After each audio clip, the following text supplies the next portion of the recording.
time for Jim George. That's the name of the show and the name of the man hosting the show. He's sitting right there rubbing his face. He's one tooth less than he had last week. How come I don't hear you? Hey, there you are. Good morning, Jim. How you doing? Yep. Saved your tooth. Yeah, it was dead, but, one of those things. Talk about technology. You were just saying that the root canal took how long? 15 minutes. Really? That's amazing. Yeah. Wow. I sat down, they did an x-ray, and they said, okay, here's what it is. They gave me a shot. They did it, and I was out the door. Actually, from the time I went in the door and filled out paperwork to the time I left was 35 minutes. That is amazing. And Never heard that before. I got 2 weeks to wait to go back. How much did it cost? Well, all but the insurance. The insurance covered some. It was about $250 my part. Yeah, but the whole thing, the It insurance. could have been over $600 easy, I'm sure. Yeah. So can I'd like to make $600 every 30 minutes. And that's something. Be nice. That's That'd right. be great. Well, I was going to say something, but I better not say it. So how you doing? I'm doing, yeah. I'm doing You got well. one tooth less. Does your tongue keep going to the spot that? Nope. No? And I really had no after effects as far as pain afterwards or anything. It was really she gave me a prescription for antivirus type thing, amoxicillin. That was it. It was your lower jaw, right? I mean, Yeah, your lower teeth, I should say. They hate my mouth because my teeth are perfectly aligned, and they're not supposed to be perfectly aligned. One's supposed to be over the other. So either the top has to go over the bottom, Oh, really? or the bottom has to go over the top, but they're not supposed to meet perfectly. I said, well, you have to blame my mother because she took me to the dentist it seemed like to me for all the time, and they were always making sure Good my for teeth. you. Yeah, so I'm happy with my teeth. Don't let them Curly touch your whites. teeth. Yeah. Yep. Do you know Great. when you draw, we have a tendency to draw the things that are important to us bigger. So we always draw eyes bigger and teeth bigger until you learn how to draw. And when I was younger and I was drawing my friends in school, I would always give them these huge teeth. And I'm like, whoa, look at my teeth. Smile pretty. Smile pretty. I learned not to do that. Not much to say on that. Yeah, we don't have much to say. Not much to say on that. So Well, is the technology for dental instruments and the sonograms and things like that, is it the same? They use the fiber and everything for that to make it go from one screen to the other? Well, right now they do a lot of wireless. For instance, when you first sit down, they take your blood pressure.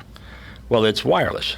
They just put it on you, and they push a button, it goes around your wrist, and it sends the information to the computer, and it says what your blood pressure is. But it has a little small screen like a watch that tells you what your blood pressure is. So naturally, my blood pressure was high yesterday. You don't go in a dentist chair and sit down without high blood pressure. No, yeah. Anybody who just sits down with low blood pressure is dying. So anyway, so that's wireless. The X-rays, as you know, they're no longer printed. They no longer go in the back room and take the negative and make a photo of it. They don't. It's all sent to the computer.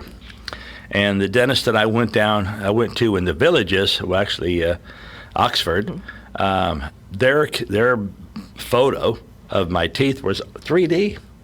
No. Unbelievable, crystal clear. You Wow. can see every little thing whereas at the other my normal doctor's office and the one that did the root canal, it was just like a blurry, X-ray. Yeah, where if you didn't know how to read X-rays, you wouldn't even know, what you were looking at. A tree trunk sitting in some dirt or something like that. So what is so he shows it to you. Yeah, they turn the screen. They say, so here, you can see your Here's your abscess. teeth. Here's what's going on. Yeah, you see exactly what's going on. Wow. Oh, my God. And they tried the tap test, and of course, no sensation. They tried the cold test, no sensation. They even tried an electric test where they take like a little voltmeter, like a battery thing. Really? And I said, oh, is that going to be the chewing gum wrapper thing? And she says, yeah, it's like that only. Oh. So they put it on the two teeth either side. Yeah, and you could feel that electricity. Yeah, I wonder why that happens. And then they put it in the center one, and of course, I couldn't feel anything. They said, see, it's dead. We're trying to tell you it's dead. Oh, You need root canal. So what if I don't get root canal? And they said, it's going to eventually die more. You'll have more abscess, and it'll probably So was fall it hurting you up until yesterday? No. Well, I had hurt one day, and I took some Aleve, and the hurt went away, and the sensitivity went away. But since the tooth had moved, I said, I better go see what's going on. Hey, Oh, my. by the way, we're using your phones now, aren't we? Not yet. Not yet. Not Okay. yet. It hasn't transferred over yet. Okay. Oh, okay. Yeah, Well, it so will seems like it's shortly. better. I don't know what they did. Well, Knock on wood. I was hoping Yeah. it was you. I was hoping Yeah. it would be too, but no, not yet.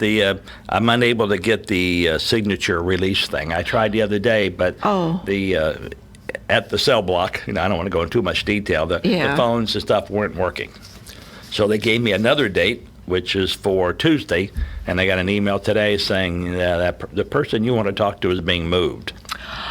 Oh. So do we need to talk about that a little bit Wow. for these listeners? I mean, is there a service you offer that we haven't explored before with Well, phones? if you have internet, then you can have voice over IP, which is basically a little small box called an ATA, an analog telephone adapter. And basically you just put it on your internet and it gives you a phone. And it's a lot like Vonage. It's a lot like the other services. My box is about 4 inch by 4 inch by 1 inch. And it has up to 2 phone lines So you coming have out. to have the internet, though, You have to have the internet, yeah. which most people do. But mostly we do it for businesses like yours because you have to have reliable phone service, but you also have to have reliable internet service. A homeowner, Right. Doesn't, the internet service a lot of times doesn't work. You're on Cox, you're on whoever you're on. The internet here is better than anywhere else I've ever been. I don't know what they do here, but it is really well, good this here. is OEU, Ocala Electric Utility. Oh, it's good. I wish I And- had this at home. And they are fiber straight to your building. Now, they also do fiber straight to a customer's home. Oh, yeah. Now, if you wanted to have fiber to your home, you call Yeah. OEU. You say, I want to be connected to the fiber division. They do that, and you give them your address. And if they're anywhere in there in the area, they will hook you up with fiber. Well, and that's cheaper, I would think, than It is cheaper. the normal phone. It is it's cheaper phone and cheaper internet. Wow. You do have a phone call. Good morning. You're on the air with Jim. Yes. Yes, good morning, everybody. Good morning, Jim. Good morning. See, I had a couple of new fans installed in the house here last week. I know there's a little switch on them, and they run different. Like in a summertime, it's supposed to blow a certain different way from in the wintertime. Which way is which? I don't think the fellow that put the fans in adjusted it either way. And how can I check to make sure that it's running at the right for like summertime now? So basically, let me turn my volume down just a little. Okay, so basically, the fans do run forward, which is clockwise, and reverse, which is counterclockwise. And Okay. you can set it for summer or winter. So there's several rules of thumb. So let's just explore them. Hot air rises. So if it's in the summer and you put it on clockwise, put your fan on clockwise, the hot air from the ceiling is going to come down, mingle with the cool air from your air conditioner, because the cool air, leaves the vents and starts to fall down to the ground. And theoretically, that keeps the dew point or the humidity perfect with your room. But if you reverse it and go counterclockwise, then you're taking the cool air, blowing it up to the ceiling. It's dispersing the hot air around the room, and it eventually will cool the building too. So it really, you have to ask yourself, do you want the air blowing down on you, or do you want the air blowing up? Now, in my kids' rooms, they like the air blowing up. They don't want the air blowing down on them. And my wife's, who's having hot flashes and all that kind of stuff. Oh, that's horrible. She wants it That's blowing down on her, so she got it running clockwise. So you really have to ask yourself what's best for you. But the rule of thumb is in the summer it goes down, and in the winter it goes up. Oh, in the summer now, okay, we like to have it blowing down on us, so the fan should be going, what, clockwise? Clockwise. Clockwise for down. Yeah. Okay, thank you very much. I'll check. We got 6 fans in the house. I'm going to check them all and make sure that now, they're all now I'm going to say that working that way. I'm going to say that thumb in cheek because it depends who installed the fan blades. Oh. Whether they have the what we call a left-hand tilt or a right-hand tilt. But you can tell in a heartbeat. Just put it on fast, and you'll tell if it's blowing down or blowing up. Oh, okay, very good. Yeah, like you say, that could have been installed a different way and might be a reverse of what we're talking here. Yes. Yeah. Okay, well, thank you very much. We're going to have welcome. probably a very hot summer again, like always, so I want to make sure we get those cool breezes at night. Yeah, we've been pretty fortunate so far.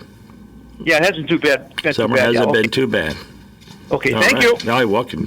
Thank you. Does the ceiling height have any? Because some ceilings are vaulted, and do you have to lower the fans down like a couple of feet? Yes, or? like if you have a great room and the ceiling is maybe 24 feet high in the center, then you have a long shaft that comes down, and the fan is about 8 feet from the ground. Oh, okay.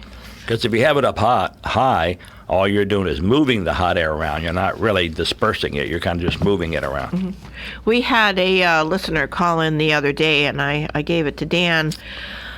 She lives out across from the Silver Springs attraction, Right? and she said she can get the WOCA signal outside, but when it's in her house, she can't get it. She didn't know what to do, and so I gave it to Dan. I didn't know what to tell her. Well, you 'cause I'm can- not an engineer. It's one or like two you guys. things. The quick, easy way is change the frequency. So go from the 1370, let's say, to the 96.3, and see which one comes in best. It could be a heavily treed area, which is stopping the FM, but the AM's going through it. It could be any number of things. It could be buildings in the way. It could be atmospheric interference. That's the first thing I would have done. The second thing is if they have a problem, they can throw a wire, just a simple coat hanger wire, out the window and hook their Oh. antenna to it. The radio, and they will get WOCA. Oh, okay. I mean, you could buy an FM antenna for like $9. Uh-huh. I mean, they're nothing. They're really cheap. It's just it's a cross, an X. So it might be the landscape then of the area that she's Right, it living could in be to the- go yeah. inside the Yeah, home. depends, whether they're living behind a bank or some concrete building or heavily treed area, like even an RV park, which is heavily treed. I get that a lot, even in my car radio when I pull in, and it's very scenic and everything, but the signal seems to stop. So I'll just change frequency, and I'll get you. Oh, okay. Yeah, I'll get you. This is an interesting animal, this whole thing of radio, isn't it? It is. It's all when they say air waves, they mean waves. Just like you throw a pebble in the water, right? And you get the ripples. That's the waves that the radio frequency makes. And you can be in between that wave sometime and get absolutely nothing and take 1 foot back or 1 foot forward and get the signal. All because you moved into that area of propagation. And we've heard that about cell phones too. Sometimes a person has a cell phone and they can't hear on the cell phone inside the house. They have to go outside. Right, but even inside the house, they can move around, and they could get next to something. A lot of times people will find that they get next to a refrigerator, which has a lot of metal, but it's also plugged in. They can get a better cell than being in the middle of a living room, which the outside walls have dampened the signal enough so by the time you're in the middle of the room, so you might want to traverse towards the window, and all of a sudden it comes in good. So speaking of the refrigerator and things you hear, I seem to be hearing my name coming out of the ice cream box. Okay, just calling your name. Yep. I hear that all the time. Larry, hold on. Anybody out there? Hello? My name is Ice Cream in here. Yeah. Well, I was on a soapbox last week, and I tell you the truth. I don't know why it is that the world, never mind the American public, is so obsessed with getting information, wrong information, you might say, or erroneous information from people who have no idea what they're saying anyway. I'll give you an example. So you have a great voice. And you're a great singer, and everybody wants to interview you. They want to ask you what you think about world politics, what you think about Trump, right. And you're a singer. Now, you could have the best hearing in the world. I mean, NASA wants you because you have the best hearing. No one wants to really interview you. You could have great eyesight. I was at a convention one time, and I was wanting to know, This is a stand-up routine. And a guy looked down below and says, "Oh, I can see the sign down there, and it says, those numbers are to the right." I said, "I can't even see that sign." You could. But now, if you have a great voice, that's funny. people want to interview you. That's a great bit. And if you're a hypocrite, which means an actor has a dual face, hypocrite. That's where it comes from. Basically, they want to interview you all because you could smile one moment and cry the next. You have no other credentials but the fact that you can smile or cry. That's awesome. Right. But you take a person that is a great plumber or a great electrician no one wants to interview them. What do they know? They're just an an electrician. All right. You know, they don't care the fact So- that guy's been for 4 years training for this. You know. Exactly. All right, so Jim just made me realize that we're kind of responsible for that. So if we have any great plumbers or anybody with great eyesight and you'd like to schedule a half hour, just call Robin. We'll talk to you. Yeah. We'll talk about your amazing eyesight Yeah. or your amazing ability to fix a leaky sink. You know, years ago when I was in high school and you wanted to apply for a job at any kind of factory level, they had a manual dexterity test you had to take. You had to not only put the square pegs in the square holes, Right. but you had to put washers on bolts, and you had to tighten them up, and you had a certain time limit of how many you could pick up and how well you did, and they had you tighten up screws and torque. All this they no longer offer manual dexterity courses anymore. They don't care that you can do the work. You know, if you're a certain age and you don't have a You know bad what? background, they hire you. You just reminded me of when I was little, my dad would always say, "Get me the locking washer." And it was like this broken washer. Yeah. And he would put it on there so it would lock the nut in place. Yes. Explain that. How did that work? Well, because it's split, Yeah. it's got a spring it wants to open up. When you tighten it, you're bringing the two halves back down together, so the pressure is always there against the nut and against the metal, That's brilliant, isn't locking it in place.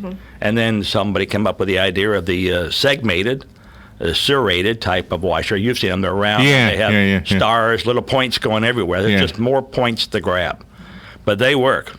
And without them, things will vibrate loose.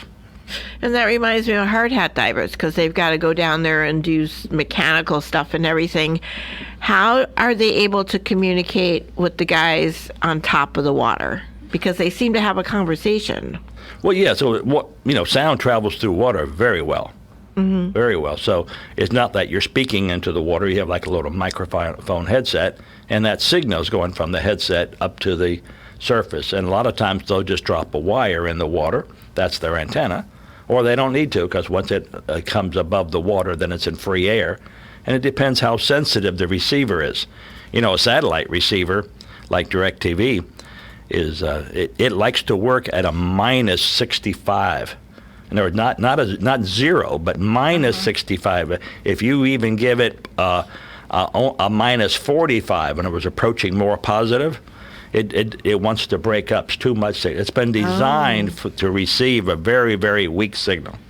So all those satellite deals and underwater deals are designed to receive a very weak. So there's amplifiers inside there. So if you give it a normal signal, they crash. It's got too much signal. And now, how about that restaurant that's going up in front of the mall? I see all the pipe is all stubbed up and everything. When does the fiber come in for them to, have the internet connection? Oh, yeah, and just everything? before opening. Just before opening, like maybe a week before. Oh, so not now when the No, ground is the so- conduit, like you said, is put in out to the street. OEU, for instance, will measure it, have it cut, have it ready to go. And when the people finally get in there and they're doing their training and they're figuring out where to stack dishes and then OEU will come in and give them the internet connectivity. Oh. That way they can start using their point of purchase machines for credit card detection, so on and so forth. Oh, okay. Yeah, it's a last minute. Oh, So we have the guy blowing, what do you call that thing?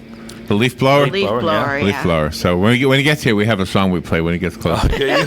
Yeah. So because you won't be able to hear anything in the studio when he Oh, gets close. Yeah. I see. Yeah. That's what we need, some sound canceling windows or Yeah, something. soundproof glass or something. Here you go. This Soundproof is a really nice guy too, by the way. Oh yeah, you Good can see the things flying you go. everywhere. Yeah, He's such a nice guy. He's yeah.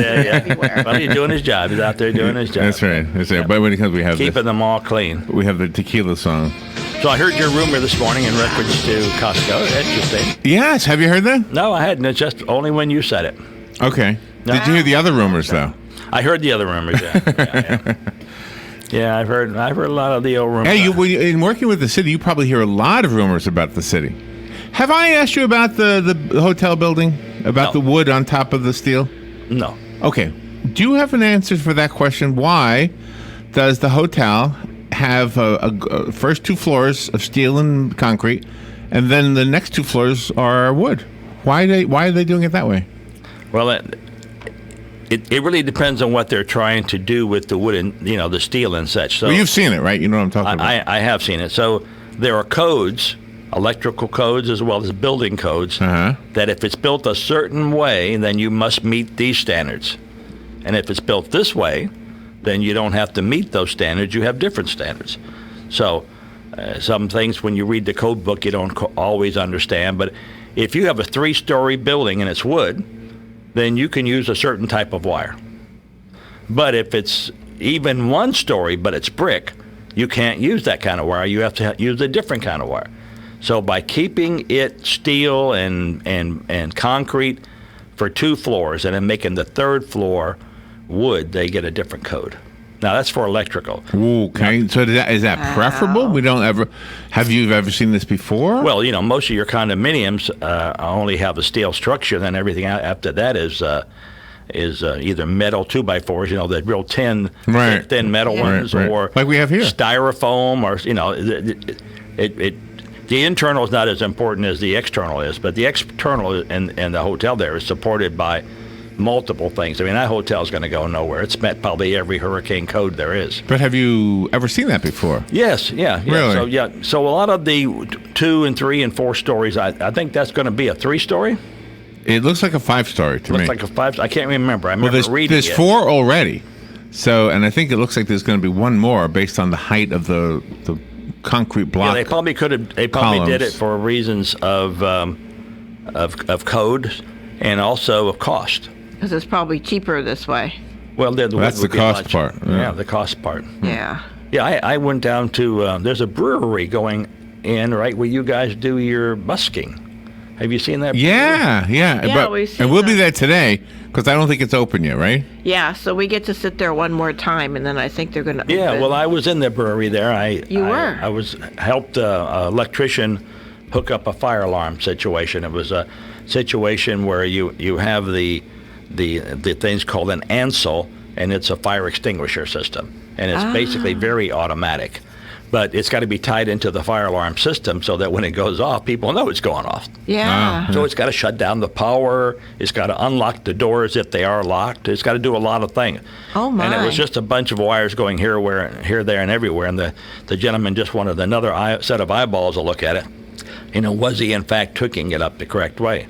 So I looked at it and said, "Yep, you're looking at." You're the guy to ask because you are expert at It was this. a small thing. It really was. But anyway, I met the owners and. It'll save a life. Do you know what we did? We did the wine and tapas thing, the bar hopping thing. Oh, the bar hop. And I went to more restaurants than I knew they were there, but I never went into them. It turns out I've only been to 3 restaurants in downtown Ocala, so now I've expanded my awareness of what's down there. To So you're a 15. restaurateur? I have. I took a restaurant tour. No, Yeah. Yes, I took a restaurant tour. I is one now. Yeah. When you take a restaurant tour, you become a restaurateur. Yes. And is that something you look at whenever you and your wife go out and you go in different venues? Do you just kind of like scan around? I used to. I used to wires drive and- my wife crazy. I would everything from TV antennas as we drove down the road to the way the wire was done on the poles. I have learned to leave work at work and home with home. Oh, that's It's very kinda hard. difficult to do. Yeah, Very that's kind of difficult. hard. I know when the story is many people have heard it, but my wife and I were married, and then 1 year later divorced, and then 1 year later married. And the thing is, she says, "You're married to your company. You're not married to me." And she was absolutely right. Oh I my ate, gosh, drank. Jim. Did that really happen? You Yeah, divorced and got married again? Yep. I just the company always came first, and I said, "Listen, I have to have priorities in my life. Yeah, no. Man's got to have priorities." So I said, "What is it I really want out of this?" And I wanted to be right by her, not be right by the company. Oh, So, yeah, well, but the lesson learned. I'm glad the you got company back is together. second. You Oh, guys yeah. are a great couple. and you're 40-some years, right? 44 years. 44 years. Oh my gosh, Yeah, Jim. next January will be 45 years of miserable. I mean, the great. You're going to be divorced again. You better be quiet. Yeah. You gotta be nicer with those hot flashes, let me tell you. Still- Oh boy. still, Oh that's boy. a tough time in a relationship. Yes, sir, Bobby. You got to go. Thank you, Another Jim. great day in downtown Ocala. First walk. Friday. First Friday. Art First walk. Friday art walk. See you tonight with the beer and the chocolate. Yeah. Thank you, Jim. You got it. Bye now. Fox News, I'm Chris Foster. The monthly job numbers are just in. The economy added 263,000 jobs. Unemployment down to 3.6%. President Trump on Twitter writes, "No more costly and time-consuming investigations. It's time to get back to business." He tells Fox it's done. I assume that for the $35 million, they've gone through everything. My taxes, my financial statements, which are phenomenal. They've gone through everything. And I'm so clean. House Democrats still want testimony from current and former administration officials and special counsel Robert Mueller. The actor who played Chewbacca in the Star Wars movies died. Peter Mayhew was 74. The family sharing a statement on Twitter. In part, it reads, "The Star Wars family meant so much more to him than a role in a film." Actor Mark Hamill, who played Luke Skywalker in the series, taking to Twitter with a montage of pictures, captioning it, "I'm a better man for just having known him." That's Monica DeLuca. This is Fox News. It may not be stomach issues. For me, it's intense gas, or pain, or diarrhea, sometimes all at once, over and over. I spent years with the symptoms, but could never figure it out. No matter what I did, they never went away. So I decided to break it down for my doctor and get really specific about my symptoms. We discovered that exocrine pancreatic insufficiency, or EPI, may be the reason for my stomach issues. EPI is caused by my pancreas. It leads to diarrhea, gas, bloating, stomach pain, unexplained weight loss, and oily stools. The symptoms just don't go away. But EPI can show up with even one symptom. The good news? EPI is manageable. But to get to the right diagnosis, you have to break it down for your doctor and get specific about the severity of your symptoms. Visit identifyepi.com to learn more and use the symptom checker to help change the conversation with your doctor. Brought to you by AbbVie. Here is your 1-minute news brief. In Putnam County, a 2-year-old boy drowned in Melrose shortly after it was reported that he was missing. Early this morning, SpaceX pushed back its launch of a rocket to the International Space Station after a drone ship suffered an electrical issue. Florida Senator Marco Rubio said the federal government may have had information about hacking that occurred during the 2016 presidential election that they were either unable or unwilling to share with individual counties impacted by the breach. The Florida Senate voted that felons would have to pay fines and restitution before having their voting